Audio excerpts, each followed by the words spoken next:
السلام علیکم ورحمۃ اللہ وبرکاتہ۔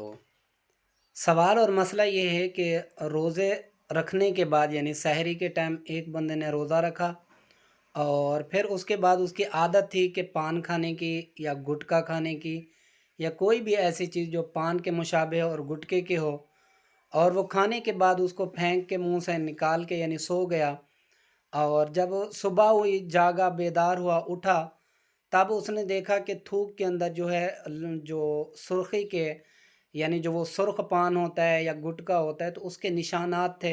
یوں سمجھے کہ تھوک جو تھی لعاب وہ سرخ تھی۔ تو اب کیا اس کا روزہ رہے گا یا روزہ ٹوٹ جائے گا؟ تو اس کا جواب یہ ہے کہ روزہ درست ہے، روزہ ہو جائے گا، روزہ نہیں ٹوٹا۔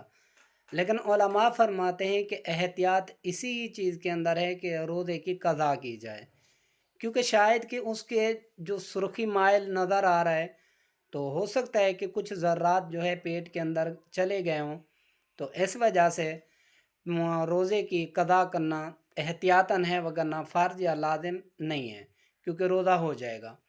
اور بہتر عمل یہی ہے کہ روزہ رکھنے کے بعد یعنی پان یا گٹکا نہ کھایا جائے، اور سب سے بڑی احتیاط یہی چیز ہے۔ جزاک اللہ، اللہ آپ کو جزائے خیر دے۔